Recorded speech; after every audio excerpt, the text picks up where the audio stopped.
So the outfall size, we didn't want to limit. We did some research to see what would be a reasonable size, and there's not much research done on a limit. So, and technically, we're not asking each of those outfalls to be monitored. It's in the case, so you go out and you walk your creeks, you look at the outfalls, you do this inventory.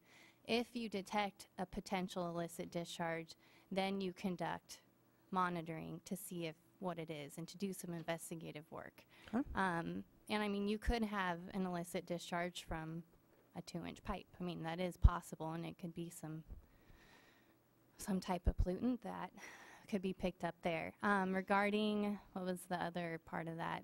Inspection of the industrial So the facilities. inspections. The intent of that language was what I just said, to get folks out and be proactive once per permit term and to inventory the outfalls. And in the case that an illicit discharge is detected, then they would conduct an inspection of those facilities. I think that there's a part of that statement that can be interpreted to mean that we want folks to inspect all those inventoried facilities, and that's not the intent. We can modify it.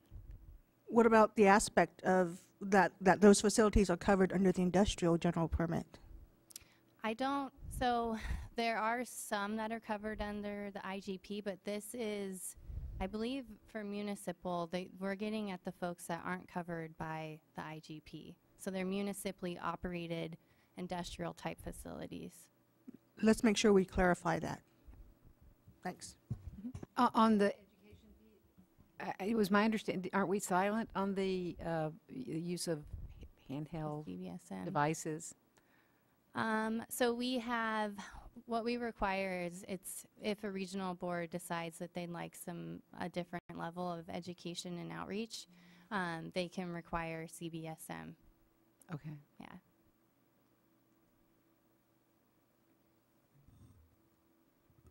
Good afternoon, Chair Hopp and members of the board. I'm Kelly McKinney with the City of Roseville. Before I begin, I would like to express my thanks to the State Board staff for their efforts to date. This has been a long and hard process with a lot of discussion. And while we haven't always agreed, and I think you're hearing today, we still don't always agree on things. I know that the board staff have been open to listening to our thoughts, and we do appreciate their efforts, and I did want to recognize them today. I also want to support the comments of CASCA that you have heard today, as well as the last speaker. While the City of Roseville is not a Region 3 MS4, you've heard a lot about Region 3, I do have a post-construction comment. One of the things at the beginning was that we're looking for a permit that is cost-effective. And in provisions E12, we've heard about a reopener in a 2-year period of time. I don't believe that's a cost-effective way for MS4s to implement their post-construction standards. Here we have new requirements that we'll have to go through, revising standards, educating the development community and our staff, and then the possibility arises that in 2 years' time we have new standards and we get to do it all over again. That does not seem to be a cost-effective way for agencies to try and implement new programs. It's hard enough to sell these types of things to the development community and to educate them and get them on board with this, but to change that midstream just is not effective. And so we would ask that there be no reopener for provision E12, and you allow us to implement that through the full permit term.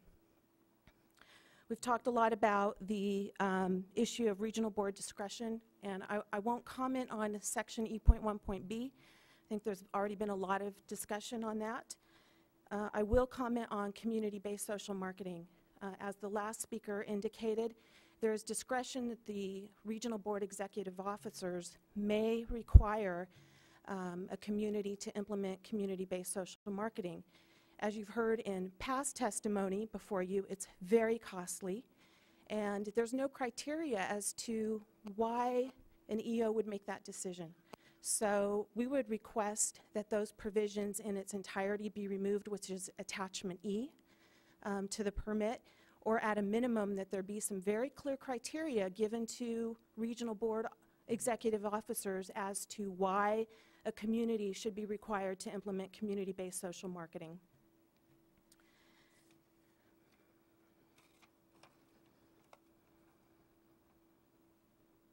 The one thing I did, I'm sorry, I am going to go back a little bit to E1.B. I said I wouldn't, but one of the things I did want to point out to you is that there's no time frame for regional board discretion relative to existing programs. It doesn't give a time frame for which an executive officer must notify a permittee that they should continue to implement their current programs. So while I don't know that this would happen, conceivably a permittee could start in on the new permit and an executive officer could go, well, I like it the old way, so let's go back to the old way. And so that could potentially be problematic as well. So that concludes my comments at this point, and thank you very much for your time. Thank you, Kelly. Can I just ask staff, how realistic really is the 2-year time frame on the reopener? I mean, we often, I always support ambitious goals and ambitious planning, but really, 2 years? Yeah, how about 3, as Fran suggested? No, I think one of the things, you know, we had some interim hydromodification criteria in the previous draft, and we had some channel protection standards. And I think one of the big challenges in California, and Dominic hit upon this on his presentation, I mean, a majority of watersheds in California, I mean, I think 65–70% of streams in California are ephemeral or intermittent. I mean, they don't behave like sort of a defined stream channel. And so I think we really need to do that sort of on-the-ground work to determine which watersheds indeed need to have specific hydromod, you know, stream-centric criteria, or do we have to broaden it and recognize some of the other pathways? So I think, you know, as far as a time frame, you know, we've got folks sort of working on it here. We're going to bring in, we're committed to a pretty inclusive process. A lot of the folks that have testified today and other folks around the state are certainly we're going to get that group together to kind of work on this. But, you know, it could take 3. I look at the construction permit. We had a 3-year time frame before the post-construction requirements and the construction permit took place. I mean, that's the reality was, you know, for us to get things programmed into smarts and get people up to speed with it, it took that much time. But I think we're opting for a wholesale reopener as opposed to, or just for those specific parts of E12, hydromod runoff retention, just because we don't feel it's appropriate to impose, you know, a design storm sort of channel protection criteria, which would actually have to undergo a lot of review. You have to get flood control manuals updated and get input. We think that's sort of a wasted step to have the interim criteria. We're suggesting we do an reopener for those requirements. And so whether it's 2 years, whether it's 3 years, and we think we need to do it this permit term, but we're definitely going to take some time to do it. I would suggest that we put a realistic time frame in rather than putting a time frame that we then ignore. The timeline, is that what you So let's think about that. Okay. Thanks.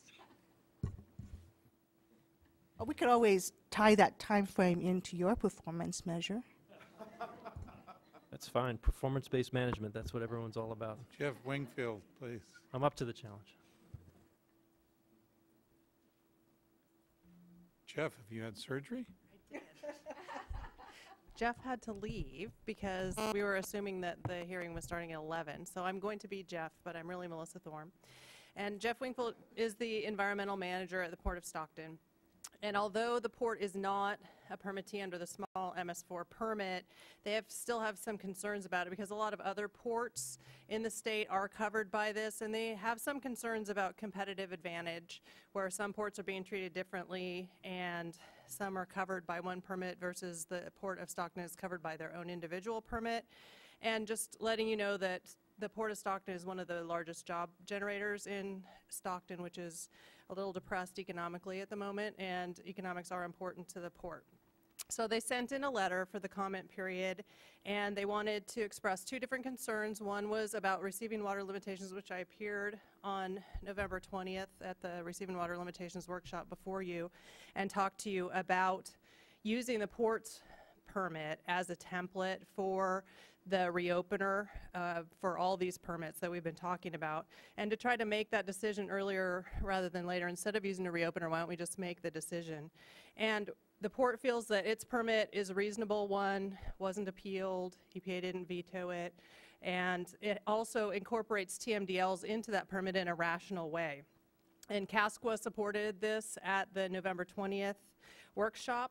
So I would just urge you again to really think about that and try to fast track since you do have something out there that could be used as a template.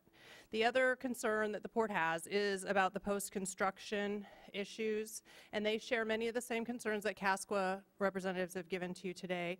And they're concerned particularly that the hydromodification, LID, and retention policies are being stuck into these permits, and they're being done without any kind of global review. So it's kind of an end run around CEQA, and no looking at cumulative impacts of these policies, or what are the impacts to flows, to water rights, to fish. If you're retaining all this water on site and it's not getting into the rivers, that could adversely affect fish, especially in ephemeral water bodies that rely on those flows to flow. So just in closing, I just wanted to remind you that the port spends $1.5 million a year and takes stormwater very seriously. They have retention basins, they have check dams, they have safe dams that they can turn on and off. They do tenant training. All their port police are trained in spill prevention. They're a key player in the dissolved oxygen TMDL. In fact, they've taken over operation of the aerator from the Department of Water Resources, and they're adding 10,000 pounds per day of oxygen in the port area. And they're out every single business day inspecting tenants and every vessel that is at the port. But the point is they can't meet all water quality standards all the time. And so these changes are crucial to, again, prioritize and put money in places that make sense without putting a hammer over someone's head where they can't comply. Thank you very much. Thank you, Melissa. Clara Leak.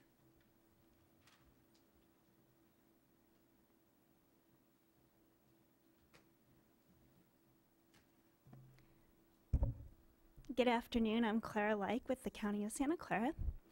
And first I wanted to thank you for the opportunity to express our concerns with the draft Phase 2 permit. The county is in the unique situation of having two municipal regional permits. We have a Phase 1 permit in Region 2 and a Phase 2 permit in Region 3. And so for us, it's a big concern of having enough resources to implement both of these permits. And our biggest concern is with the timing of the tasks. There's a lot of requirements that need to be completed within year 1 and year 2. The ones that we're most concerned with and will be the hardest for the county to comply with is E9A outfall mapping, E9B illicit discharge source facility inventory, and E11A inventory of permittee owned and operated facilities. So we ask that you allow us more time to complete these requirements, or that you spread out these 3 tasks throughout the permit term.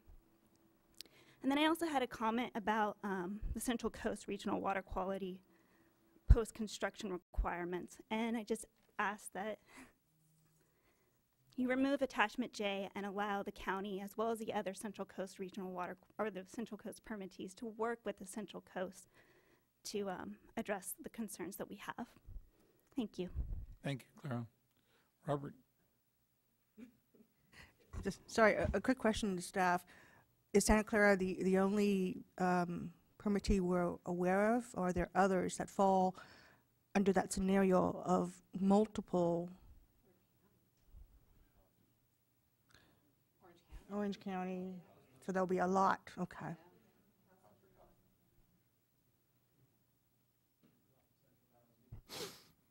Okay. Robert Kelty.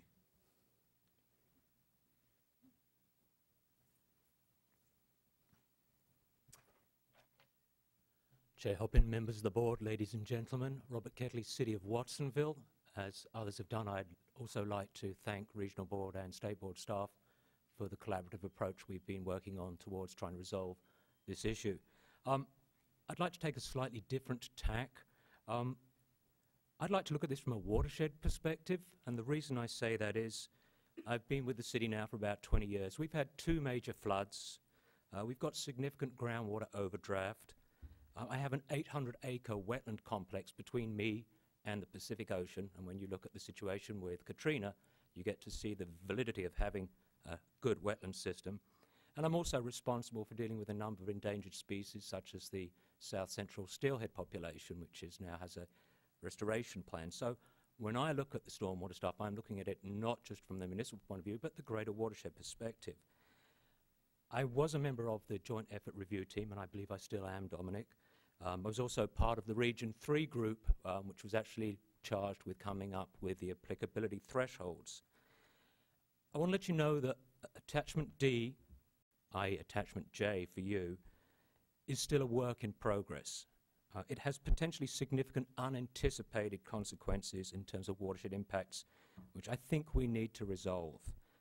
In its current form, it will treat infill development the same as greenfield development, place significant limits on high density and smart growth developments, and the Lompoc example that Kathleen provided is an example of that, make development on highly infiltrative soils, which are often associated with groundwater recharge, more cost effective than on less infiltrative soils, and one that I think we can't miss is make development outside of phase 2 permitted areas more cost attractive.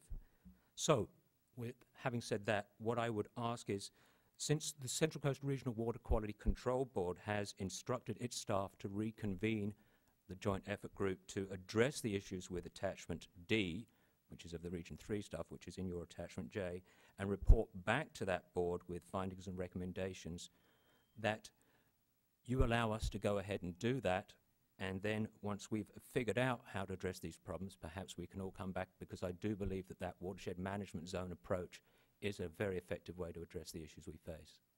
Thank you. Thank you, Robert. Eric Eisenhammer.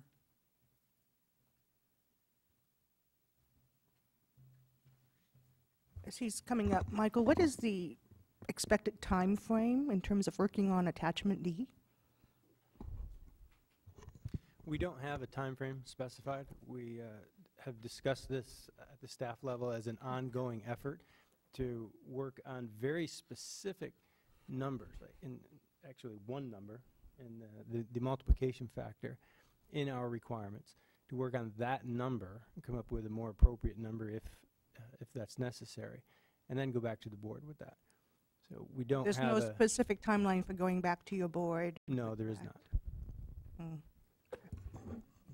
We were asked by our board when they adopted the resolution to return a year later and report on progress in working on implementation barriers and that kind of thing. Are you really just going to focus on one thing? On one number? I mean, I can appreciate that it might be one number, but are you not going to look at the whole attachment? Or Attachment D is about an event-based sizing approach, right? And the multiplier is central to that, and right. So evaluating that number means looking at the whole Attachment D. Okay, so but you really are limiting looking at to the event-based sizing approach as the area of continued innovation. Okay. We're not going back to look at whether the 95th percentile is appropriate based on our watershed characterization. All those issues we feel are resolved, and the framework for that is established, and there's broad agreement on that. But the implementation barriers with respect to this event-based approach are really a big issue, and we want to address that. So for the gentleman who made the suggestion, is he still here? Robert? Right here he is. What is your sense in terms of the timing for looking at Attachment D? Well, I can elaborate too that D of J, yes. the resolution was adopted, and then the municipalities have an entire year to prepare for implementation. So they aren't currently implementing. They're preparing to implement. And that includes adopting some new enforceable regulations, changing ordinances, that kind of thing. So that year is really a time frame they need to use for some administrative preparation, some training, some guidance development. We want the resolution of the Attachment D controversy as soon as possible so they can move forward with that, with those administrative actions without having this thing waiting to figure out. So we've already convened the subcommittee. We'll be briefing on that just the day after tomorrow to find out the status of that, and I expect that within a couple of months we're going to have proposals for the executive officer to consider, bearing what you decide on February 16th or whatever the adoption date is.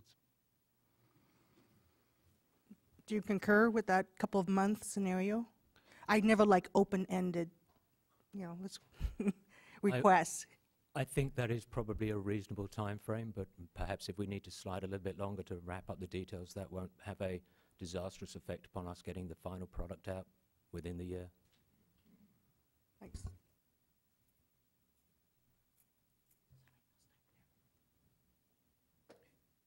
Better start talking, Eric. Well, all right, thank you. Yeah, so wanna. I have to confess, during the lunch break, I went to get coffee. I asked for decaf coffee. They were out of decaf. They gave you a So yes. Oh God. So instead of the decaf, I got the real stuff. I don't know how I'd stay up all day without coffee. So yeah, thank you so much for the opportunity to come and testify before you and give our input. I represent the Howard Jarvis Taxpayers Association, which represents taxpayers 200,000 across California. And we basically would echo some of the concerns of the municipalities and appreciate what's going on here and the board's willingness to look at their input and their suggestions. The issues that concerned us specifically were some of the Caltrans estimates of costs that in the area of personnel range from $55 million to $1.1 billion a year. Capital costs from $735 million to $1.1 billion annually. And even a little more concerning is the impact of regulations for which compliance isn't possible at this point in time. So there are standards for copper, zinc, and other compounds that look as though compliance might not be possible for up to a decade, and that could potentially subject municipalities to lawsuits and costly expenses that they can't afford given their current solvency state in our not well-performing economy at this point in time.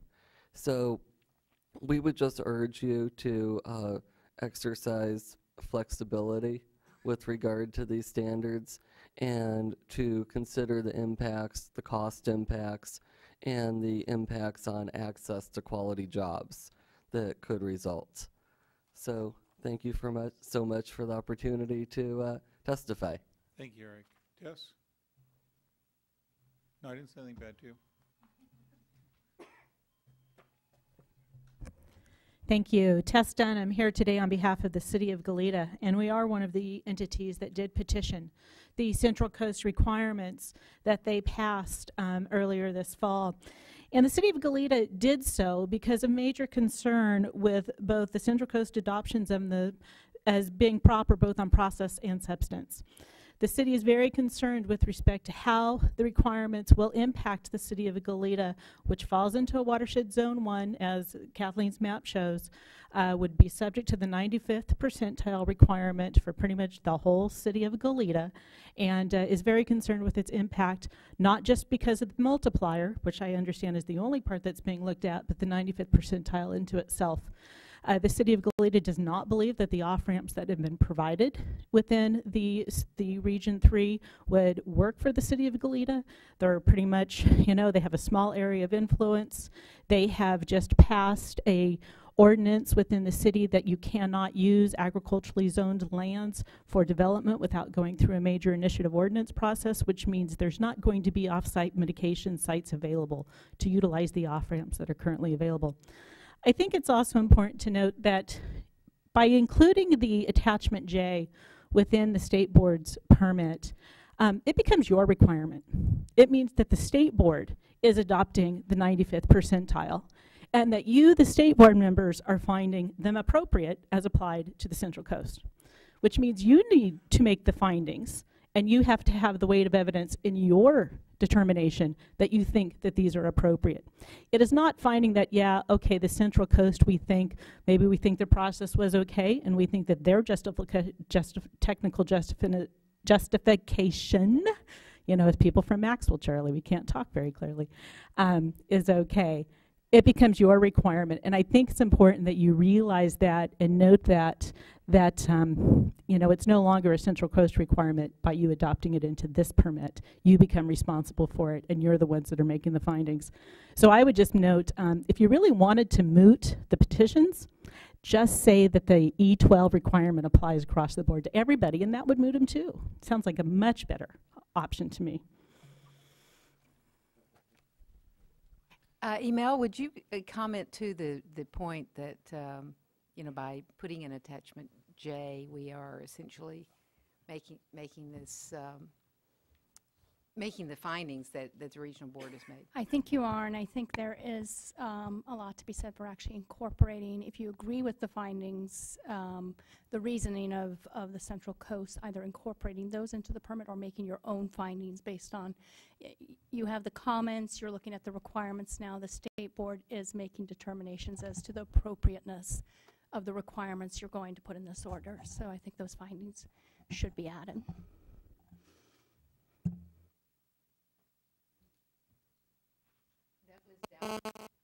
Douglas Dowden.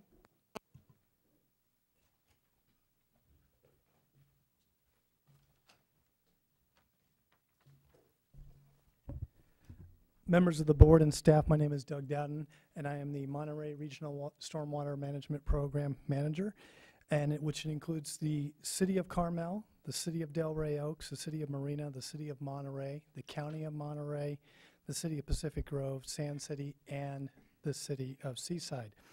Thank you for the opportunity to comment on the latest revised draft of the permit and for your collective consideration in hearing our concerns. To be short, the members of Mr. Swimp concur with the comments recently expressed by the Phase 2 permittees of Monterey, Santa Clara, and Santa Cruz counties, the Statewide Stormwater Coalition, the law offices of Best, and Krager, the California Stormwater Quality Association. We would like to emphasize that we believe it is in the best interest of all to not include the Central Coast post-construction requirements into the statewide permit at this time for the following reasons.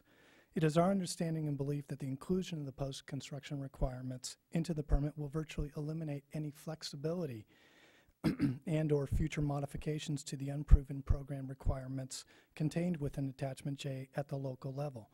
It has and is still our understanding that the Central Coast Joint Effort Hydromodification Program is in effect a pilot program in Region 3, where the program would be modified as needed in response to program implementation difficulties, program management difficulties, changes in industry standards, and changes in applicable technologies, and in response to these needs of the individual communities affected by the worthwhile program. We believe that staff at Region 3 are more familiar with both the geological and topographical intricacies of our region, and they can better manage the program at the local level without having to go to the state level to effectuate meaningful changes. We are currently engaged with Region 3, as Dominic pointed out earlier, and indicated in their recent comment letter to address numerous post-construction program requirement concerns. However, if the Central Coast post-construction requirements are incorporated into the new permit, as the distinguished lady pointed out before, it may be necessary to, in effect, step back and begin the process again. It would duplicate much work to bring the rest of the state into the mix near the end of a very time-consuming and expensive but very worthwhile project. If the post-construction requirements are left to be developed by the region, the local regional boards should retain control over these program elements in order to allow flexibility and program adjustments as needed to protect and improve local water quality. Respectfully, we request that the Central Coast post-construction requirements just be referenced within the document, the permit document, and we support the statement in Region 3's comment letter that, in effect, it serve as a pilot program for the state, allowing for identification and success and areas of improvement that can be used to ensure an effective statewide program for the future. This program is still in its infancy and should be managed at the local level until the program is proven to be successful. I want to thank you personally for your time and consideration allowing us to comment today. Thank you. Thank you, Mr. Dowden. Dylan Ellison-Lloyd.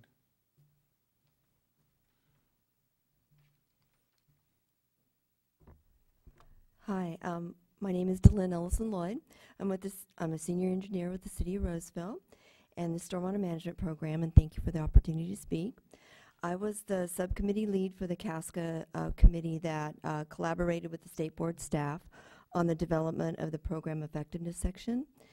And it was my understanding that the word, I just want to speak to that section alone, and that the word prioritized BMPs was included in there in section E14 to allow for focusing on pollutants of concern when doing a program effectiveness assessment for your program, as opposed to looking at all BMPs.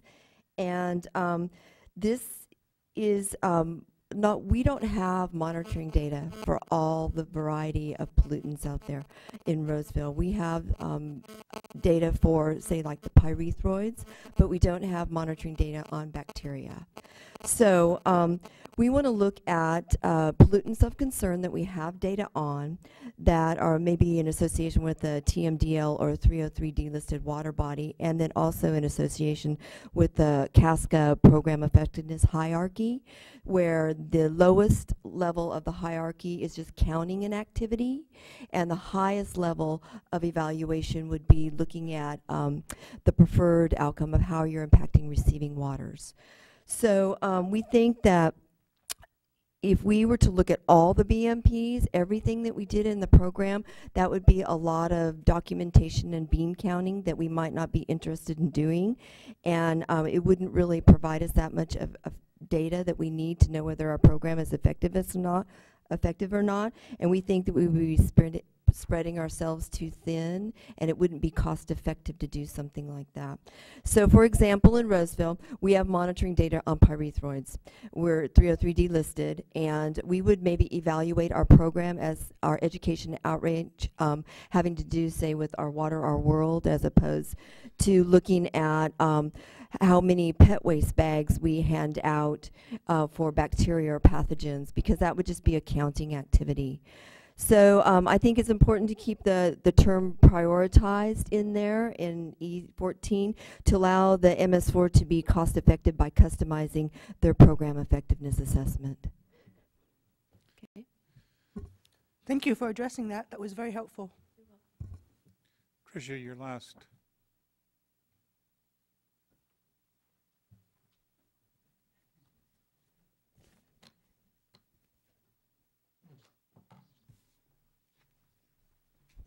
Thank you, Chair and members of the board. I really appreciate, my name's Tricia Wotan. I'm with the City of Monterey, Associate Planner.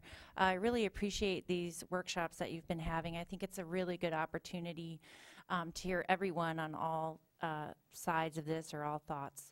So I think it's really a good way to bring forth concerns and potential changes.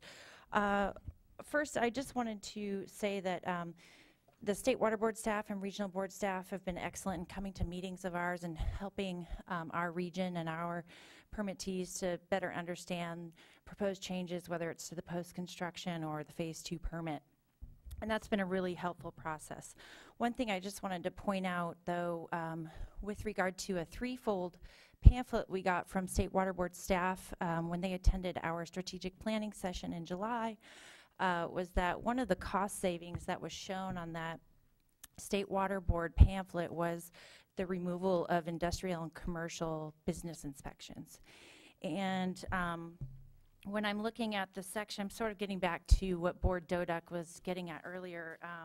When I'm looking at E9B, the illicit discharge source facility inventory, it is speaking to actually doing an annual inventory of all industrial commercial facilities within the permittee's jurisdiction, regardless of ownership, that could discharge pollutants in stormwater to the MS4. It talks about utilizing inventory to identify facilities for inspections of potential illicit discharges. And then on the next page, on page 39, it brings forth a point there. It says, the permittee shall implement the procedures to assess all inventory facilities and other priority areas for the presence of illicit discharges at least once over the length of the permit term. The procedures shall include field observations, screening, inspections, and any other appropriate and effective survey methods. So in a way, there's a bit of a conflict for us there on that note.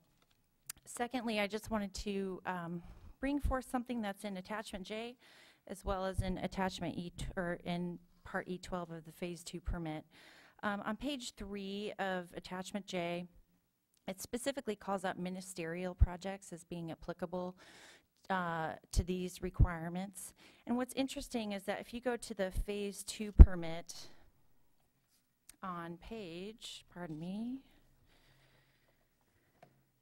62 to 63, the same language was actually pulled out by the State Water Board and revised to the new language that's under Part C on page 62 under effective date for applicability of LID runoff standards to regulated projects.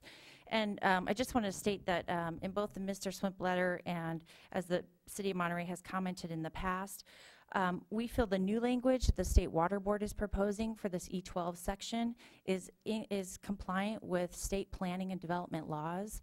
We're concerned that Attachment J, that portion of Attachment J where it specifically calls out ministerial projects as being applicable, is not consistent with state law. So I just wanted to bring that forth. And then lastly, I just wanted to state that the City of Monterey, we support the comments that are being shared here today with regard to concerns on the part of MS4s, CASCWA, the SSC. But we do understand the position of the State Water Board and the Regional Board to want to manage water quality on a watershed scale and on a watershed basis. I myself come from a watershed science, land use hydrology, water quality background, as well as have municipal planning. And so I kind of work in this realm, and we understand the watershed needs and the need to manage water resources on the watershed approach. We just think that there may be some tweaks and changes that could be made to what's being proposed to come up with something that's more balanced and reasonable. Thank you. Thank you, Tricia. That's the end of our speakers. I haven't heard much from Felicia today, so that tells me she has a few volumes of questions down to my far left here. Would you like to start off? Well, I feel like I just sort of like to hear everybody first. And I've lost some of the people I was going to ask questions of, so maybe I think Tam's tack may have been a more prudent one. I can follow through with a fair number of them with staff afterwards. Oh, one that I wanted to ask now, which people have talked around the outside, and I apologize if we talked about this when we had the briefing, is do we have a distinction in ours for infill development versus greenfield development?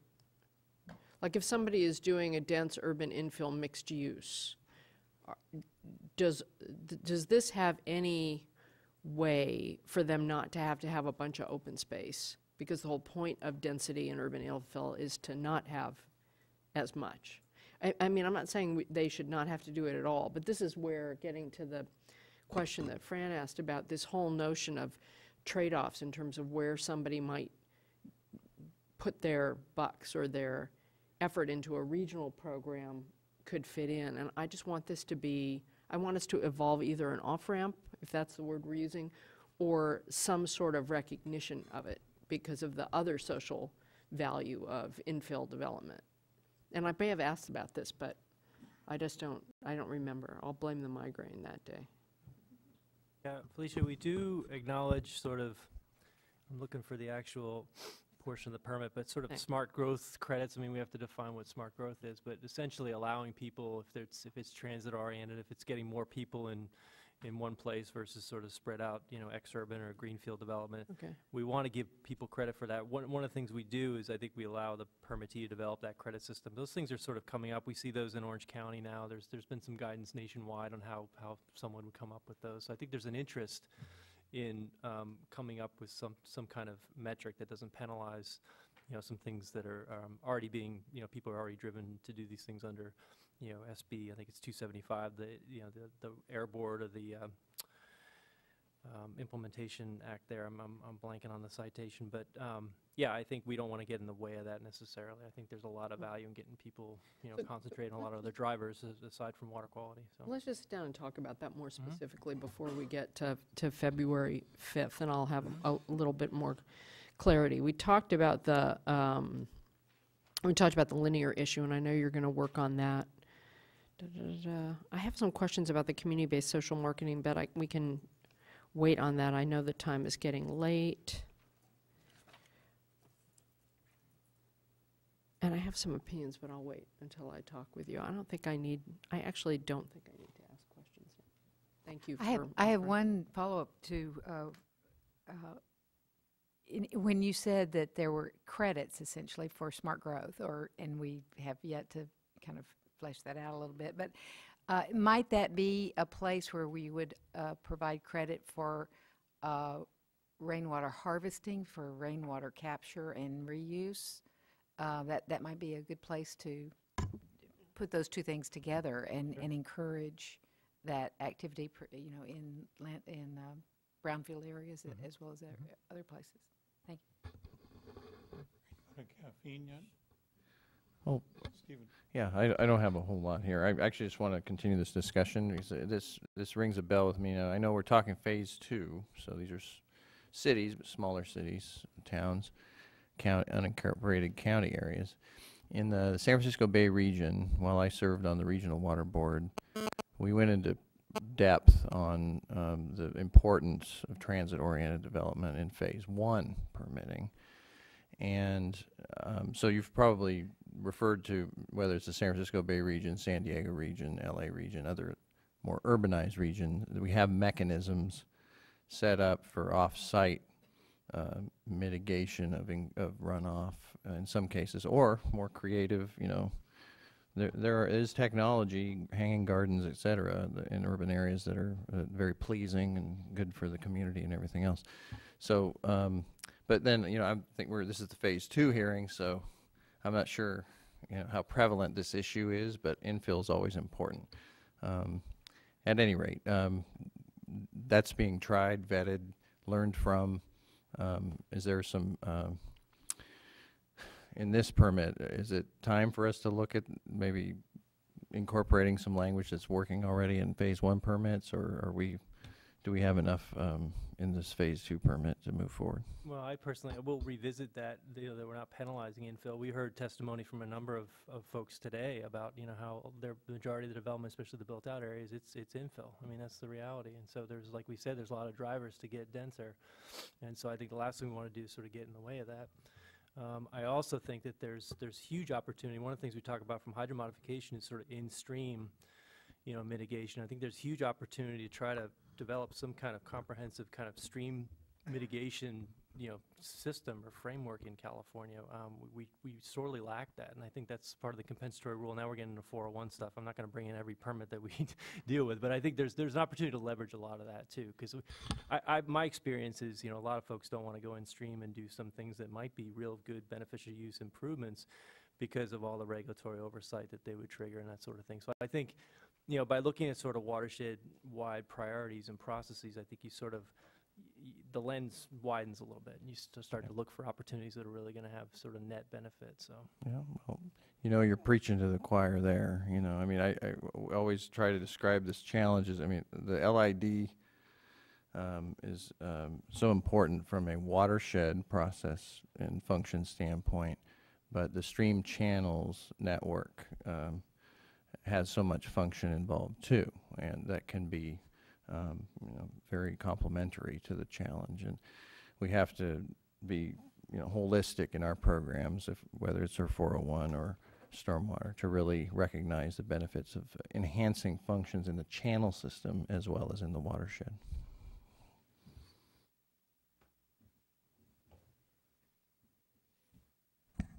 Ready to go home? I'm sure we're going to have a lot more questions for you. But thank you. That was a good presentation. Thank you for coming up. Thank you for everyone that's been there. We'll be in touch, as they say. With that, we'll stand adjourned. Thank you.